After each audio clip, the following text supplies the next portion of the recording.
ரிஷபராசிக்காரங்களுக்கு பார்த்தோம்னா உங்களுக்கு ராசியில சுக்கிரன் உங்களோட வீட்டுல ஏதாச்சும் ஒரு நல்ல காரியங்கள் நடக்கிறதுக்கு வாய்ப்புண்டுன்னு சொல்லிட்டு சொல்லலாம். இல்லாட்டி பொதுவாகவே இந்த ரிஷபராசிக்காரங்க ஆகட்டும், துலாம் ராசிக்காரங்க ஆகட்டும், அனுபவிஞ்சு ராஜா அனுபவிக்கிறதுக்கே வாழ்க்கை இருக்குது அன்ற மாதிரி இருப்பாங்க. சனி செவ்வாய் 2 பேரும் உட்கார்ந்த ஒரு வீட்டுல உட்கார்ந்துருக்காங்கன்னு வச்சுக்கோங்க.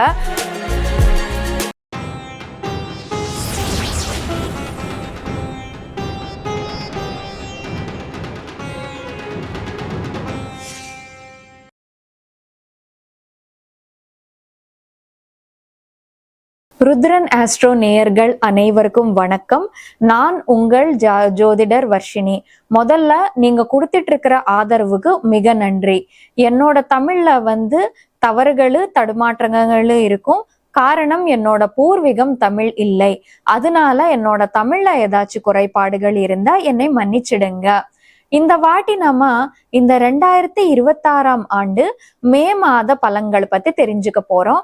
இந்த மே மாதத்துல எல்லா ராசிக்காரங்களுக்கு எப்படி இருக்க போகுது, எந்தெந்த கிரகம் எந்தெந்த இடத்துல இருக்கிறது, எந்தெந்த கிரகம் எந்தெந்த இடத்தை விட்டுட்டு எந்தெந்த இடத்துக்கு டிரான்சிட் ஆக போகுதுன்னு சொல்லிட்டு நம்ம பார்ப்போம். மாத ஆரம்பத்துல நம்ம பார்த்தோம்னா மேஷத்துல சூரியன் மற்றும் புதன் இணைந்து இருக்காங்க, ரிஷபத்துல சுக்கிரன் இருக்காரு, மிதுனத்துல குரு இருக்காங்க, சிம்மத்துல கேது இருக்காங்க, கும்பத்துல ராகு இருக்காங்க, மீனத்துல செவ்வாய் மற்றும் சனி பகவான் இணைந்து இருக்காங்க. இப்போ இந்த மாதம் 11ஆம் தேதி பாத்தீங்கன்னா செவ்வாய் மீன ராசியை விட்டுட்டு மேஷ ராசிக்கு வர போறாரு. அங்க சூரியன் புதன் கூட இணைந்து இருக்க போறாரு.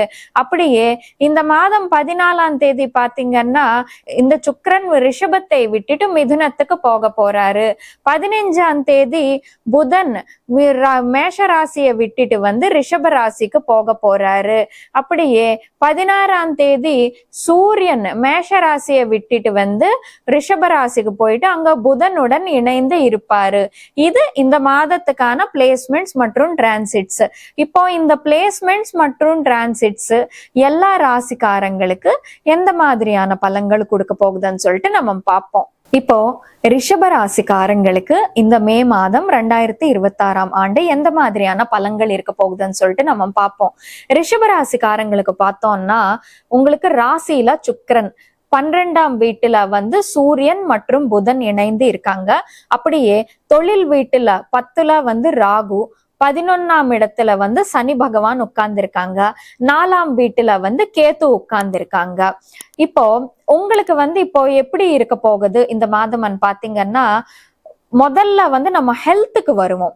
ரொம்ப நாளா ஹெல்த் இஷ்யூஸ் ஏதாச்சும் நீங்க ஃபேஸ் பண்ணிட்டு இருக்கீங்கன்னு வச்சுக்கோங்க, அது கொஞ்சம் குணமாகறதுக்கு வாய்ப்பு இருக்குது. எந்த மாதிரி ஹெல்த் இஷ்யூஸ் பாத்தீங்கன்னா ஸ்கின் ரிலேட்டட். ஏன்னா சுக்கிரன் பாத்தீங்கன்னா அழகுக்கு சம்பந்தப்பட்ட கிரகம்.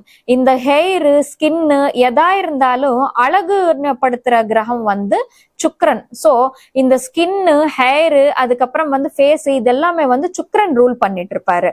சோ ரொம்ப நாளா இந்த கரு அப்படியே ஸ்கின் ரிலேட்டட் எலர்ஜிஸ் இந்த மாதிரி விஷயங்கள் ஃபேஸ் பண்றவங்களுக்கு இந்த டைம் பீரியட்ல மெடிகேஷன் எடுக்கிறது, ட்ரீட்மெண்ட் எடுக்கிறதுக்கு ரொம்ப நல்ல டைம் பீரியட்னு சொல்லிட்டு சொல்லலாங்க.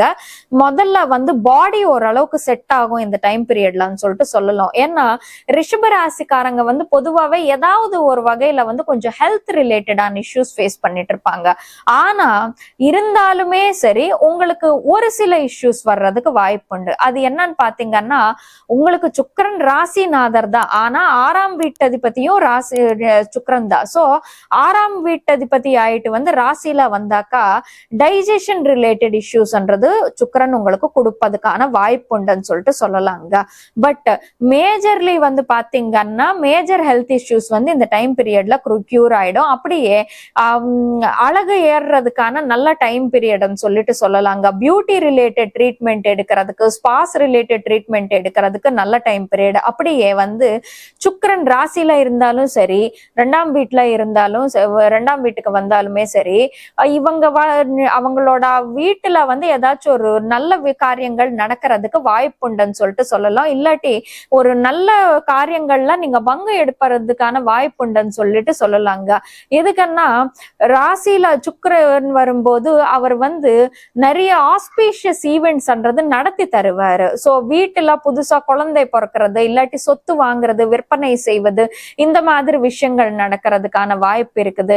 அப்படியே வந்து ஹவுஸ் வார்மிங் செரமனிஸ், நிறைய நண்பர்கள் கூட சேர்றது, இந்த மாதிரி விஷயங்கள் பண்றதுக்கான வாய்ப்பு உண்டுன்னு சொல்லிட்டு சொல்லலாங்க. இப்போ ஹெல்த் நல்லா இருக்குது, அப்படியே வந்து பியூட்டி ரிலேட்டடா நல்லா இருக்குது. சரி, மெயின் விஷயத்துக்கு நம்ம வருவாங்க. பினான்சஸ்.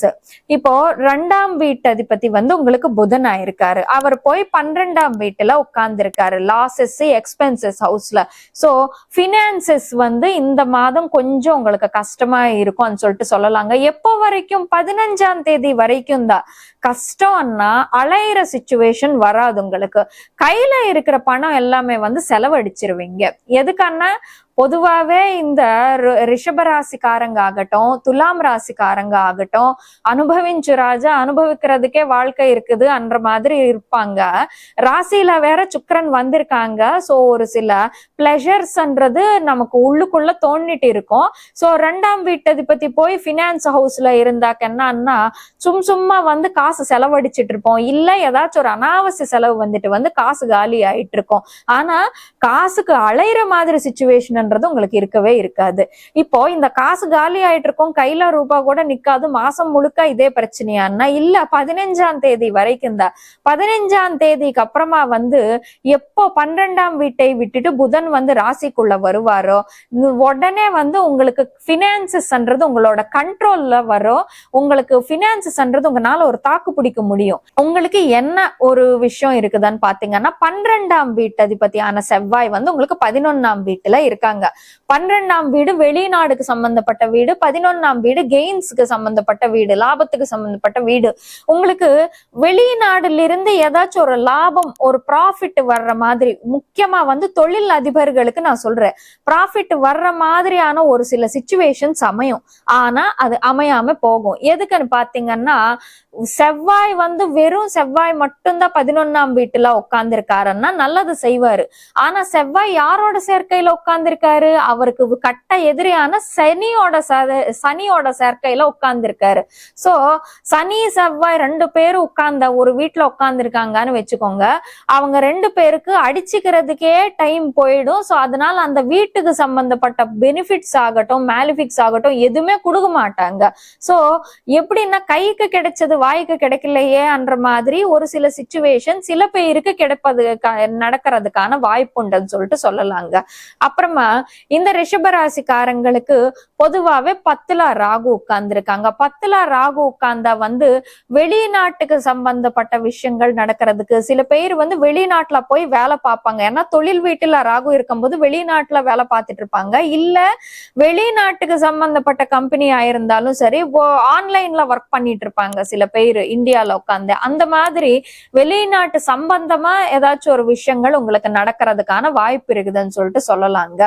பட் கொஞ்சம் என்னன்னா ஒரு விஷயம், இப்போ செவ்வாய் ஒரு விஷயம் உங்களுக்கு கொடுக்குறாருன்னு வச்சுக்கோங்க, 100 ரூபாய் செவ்வாய் கொடுக்க வேண்டியது வந்து சனி கூட சண்டை போட்டதுனால இங்க 40 ரூபாய் தான் அவர் வந்து கொடுக்க முடியும். சோ அதனால வந்து இந்த மாதம் 11ஆம் தேதி வரைக்கும் வந்து கொஞ்சம் ஜாக்கிரதையா இருந்துகிட்ட பெஸ்ட்.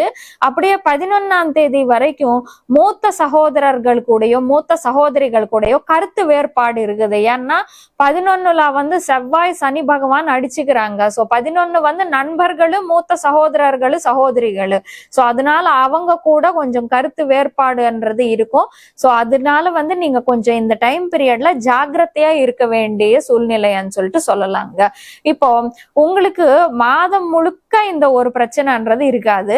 இப்போ உங்களுக்கு 14ஆம் தேதிக்கு அப்புறமா எப்படி இருக்கும்? ராசியில உட்கார்ந்தா சுக்கிர பகவான் வந்து 2ஆம் வீட்டுக்கு வந்துருவாங்க.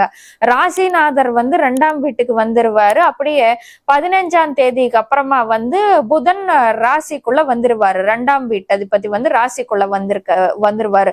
பரிவர்த்தனை யோகான்றது நடக்குது. இந்த பரிவர்த்தனை யோகம் வந்து 1, 2 வீட்டுக்கு நடக்கிறதுனால உங்களுக்கு என்ன பிரயோஜனம்? விஷயம் பாத்தீங்கன்னா பினான்சஸ் 15ஆம் தேதி வரைக்கும் அனுபவிச்ச ராஜான்ற மாதிரி பினான்சஸ் பயங்கரமா செலவழிச்சிட்டு இருக்கிற நீங்க 15ஆம் தேதிக்கு அப்புறமா பினான்சஸ் கண்ட்ரோல் பண்றதே நான் தான்டான்ற அளவுக்கு கண்ட்ரோல் பண்ணிட்டு இருப்பீங்க.